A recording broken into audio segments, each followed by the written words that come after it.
For so many years, I have flown across the ocean to San Francisco in California, and with my team, we have stood on a big stage to talk about Ewaso Lions and the work we do. It was often so hard to describe the sheer beauty of this landscape, which is why today I am so excited to speak to you from here, our stage in Samburu, northern Kenya. Ewaso Lions gets its name from that spectacular river, the Ewaso River, that snakes its way throughout northern Kenya.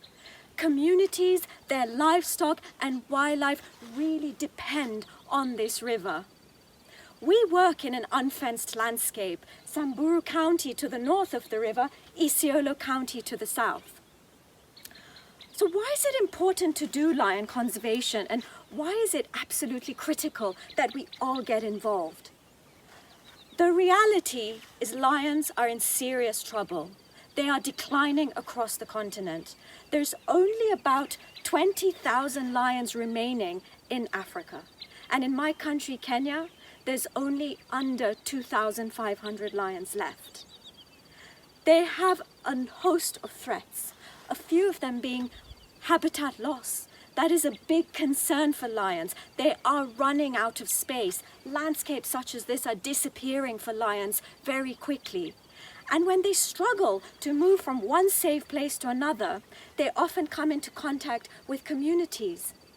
And sometimes it's hard for them to find enough wild prey. They target livestock. When a lion comes along and kills a cow or a camel belonging to the community, understandably, there is so much anger and resentment, and the lion is shot in retaliation. Conflict with humans is a huge threat to lions. So when I first moved here from my home in Nairobi to Samburu over 18 years ago, I wanted to try and understand what are the threats that are facing lions here, and what are the changes that are taking place in this landscape. But the first thing to do is actually to see the lions. And I remember Francis saying to me, Shivani, let's just drive along this river and we'll find the lions. It'll take a bit of time. And I thought, okay, a bit of time might be a week, maybe 2. Well, we drove every morning and every evening along this river into the hills and back again to camp for 1.5 years before we saw our first lion. A very special lioness, a beautiful one called Magilani. She would come out of the bushes at 6:30 every evening. It's as if she had a watch. And the community named her Magilani because they said, she's clever. She's got to be clever to be able to live here alone. And that's when we learned that in challenging landscapes such as this, lions live a solitary life. The community was so invested in Magilani. They were always asking us about her. And that was when I realized communities and lions and wildlife have lived alongside one another for generations. Coexistence is not new. That cultural connection has existed. And you might think there's no animals behind me. There's leopards. In fact, I had a leopard just behind my tent an hour ago. There's elephants, giraffes, striped hyena, lions, wild dogs, all living throughout this landscape. And what is more special is behind that hill, there are villages. In front of me, more villages where the custodians of the wildlife live, together with their livestock. And that is true coexistence. So with my team and with the community, we developed a number of community programs built on traditional values and culture. Warrior Watch, a program engaging the Samburu warriors, a neglected demographic in conservation. Mama Simba, empowering Samburu women to be involved in conservation once again, because they all believe wildlife belonged to them anyway. Lion Kids Camp, a program close to my heart. I was inspired and got excited to do conservation when I was a young child going on safari with my parents around Kenya. This program does exactly that, inspires a new generation of conservationists. 2020 has been a year of new challenges, but with the new challenges is a new generation that have emerged to meet these challenges head on. You will hear about these new challenges from my team, who I'm so excited to introduce to you today. Francis Lendrop, Yesalai Lema Shokoti, and Minteli Lalparasoroy. Sawa Francis, endelea. Lal paya lolo kaputaran namo. Ini na manya na lasam pertagaran.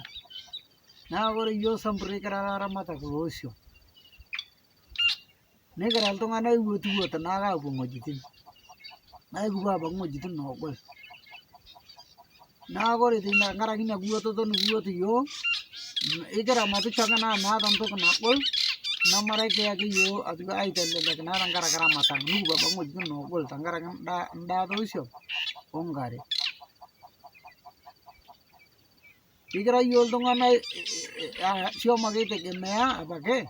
Buku ni kaya siaga atau gini siara macam tu.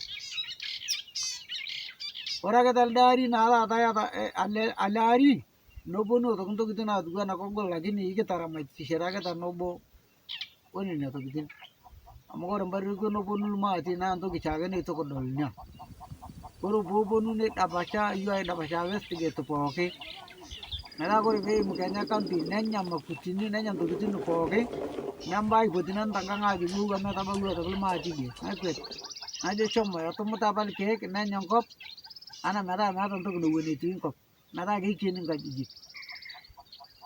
Naik kerapu tu ini pagi ni kesumia si mama tu merah itu kini. Kata orang kapang tu tadi ni atau gi. Ni kintogi ni tu corona tu.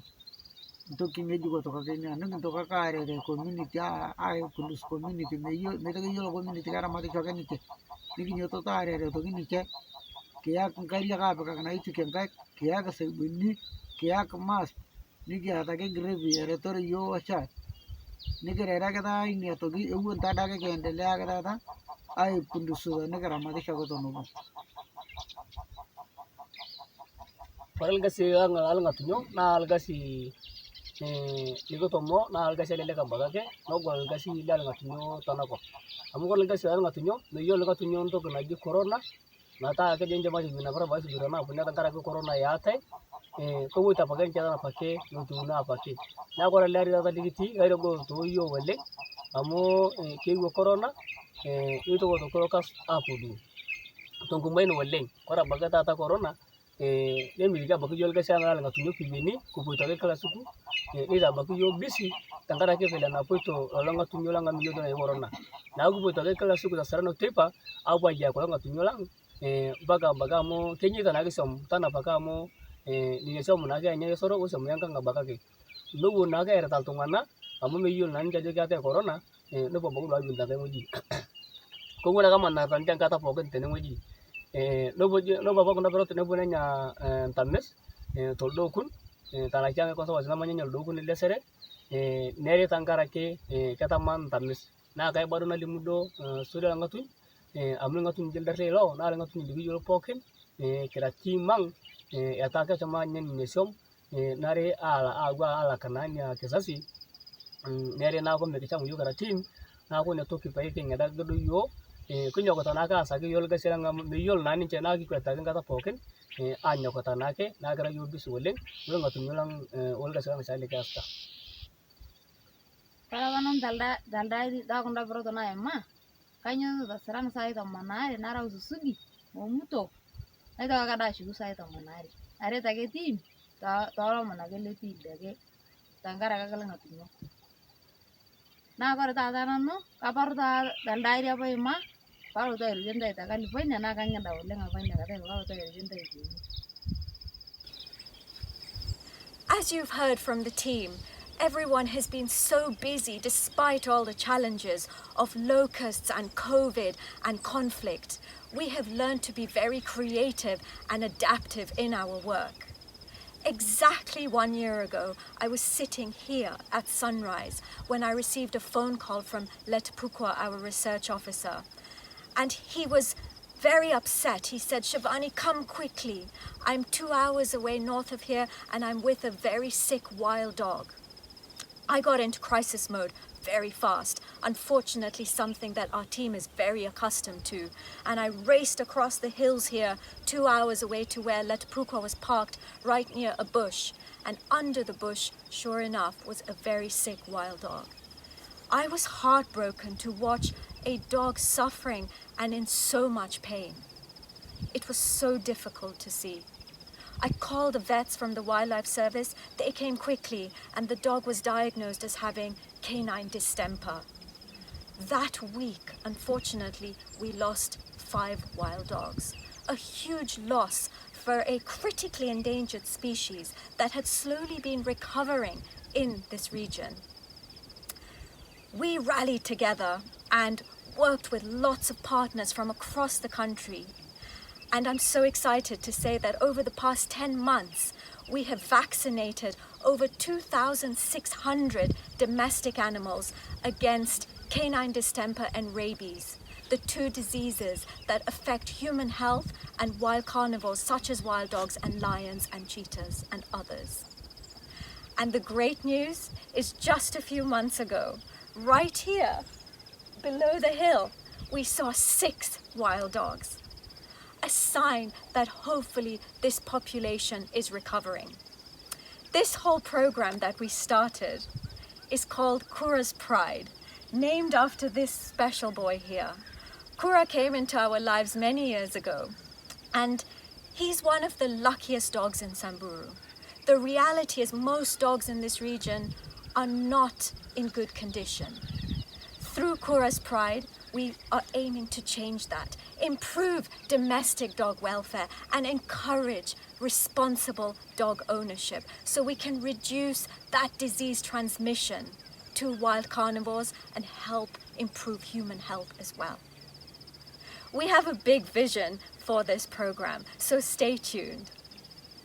Speaking about big visions and people with big visions, this person requires very little introduction. Many of you know him. I often joke and say we need to put a collar around him to track his movements just the way we do other lions, because his movements are as vast as a young male lion. He is out everywhere dealing with conflict, collaring lions, talking to communities, and inspiring so many to be involved in conservation. It gives me great pleasure to introduce to you Jeneria, who will talk to you about a new generation of warriors and lions. Sawa Jeneria, endelea. Thank you, Shivani. Many of you knows me as a Samburu warrior. But today, I'm very proud that this year I graduated to be a junior elder. I'm even more excited and proud that there's a new generation of warriors. And one of them is actually Kaisian, who I'm sitting here with him. I've known Kaisian over 10 years. Kaisian first came to Lion Kids Camp. He loved lions. He loved conservation. You know,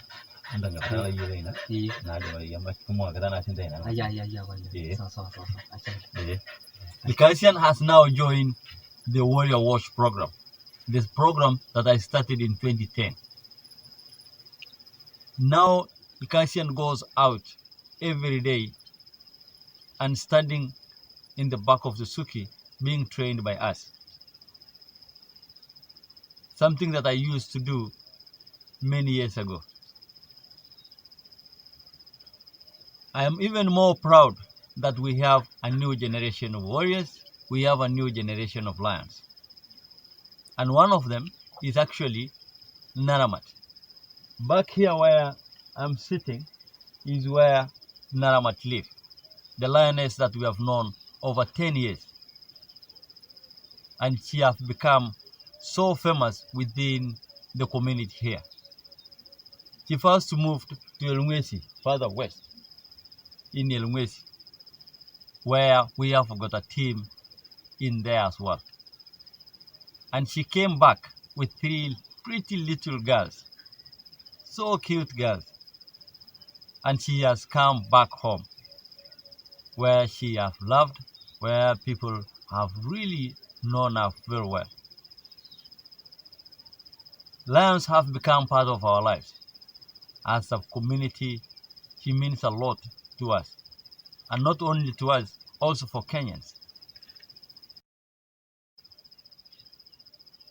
And I'm very proud to introduce you our director, Kantai Duff, who joined Ewaso Lions, became part of us, and brought a lot of knowledge to Ewaso Lions, teaching a lot of Kenyans about lion conservation, bringing young generations of Kenyans to lion conservation. Asante sana, Jeneria. You're probably looking at Jeneria's beautiful scenic background in Samburu on our deck and comparing it to my cityscape here in Nairobi and thinking those two landscapes don't have very much in common. But you would be wrong, because both exactly where Jeneria is right now and where I'm standing are beyond the boundaries of national parks and reserves. And both these places also possess vast amounts of youthful energy, a new generation rising up to take up conservation in a very necessary and very courageous way. So in the midst of all the programs that you've heard, we actually decided to launch a new program, Beyond Boundaries KE. And this program is a real dream come true for me, because it engages Kenyans in the process of crafting a new decolonized conservation space. We are shedding off all of the colonial thinking that tells us that Africans and wildlife must be separated in order for wildlife to thrive and to survive. Or the thinking that says that conservation leadership is not for people of my skin color. Or that we cannot take our traditions, our languages, our innovation, and put it together with wildlife on our land and call that conservation. We know we can. So on Instagram, we are telling stories about the wildlife that live outside of parks and reserves. We're also telling the stories of the people that live alongside that wildlife. And we really feel that that is important, because for too long now, the people who wear traditional clothes and have been custodians of our wildlife for all this time are treated like tourist attractions to be photographed, and they're not given the humanity and the dignity that they deserve. So we are reclaiming that for them with these stories. We also held a 5-day incredible virtual university symposium. And it brought together students from 12 different Kenyan universities with musicians and entrepreneurs and practitioners to talk about the conservation that they want to see. We also held a very necessary and very, very bold conversation on race, power, and privilege in conservation.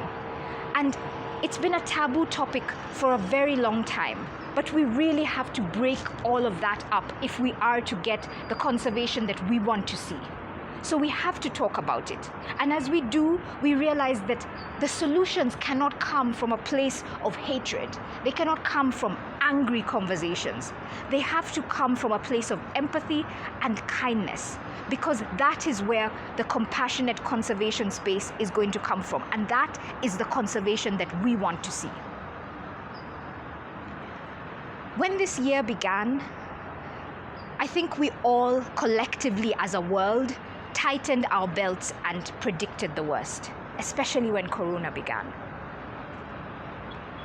But this year, 2020, that threatened to engulf us in darkness, we as a team decided not to scream at that darkness, but to light a candle. And I think from all the stories that you've heard from the team, they're triumphs. You can tell, it's palpable, that that they have been so dedicated, they have been so innovative, they have been so adaptable and adaptive at this time, and they have been so hopeful even on our hardest days. And across from our grasslands and our cityscapes to yours oceans away, you saw that and you lit a candle for us too. And we're so grateful for that.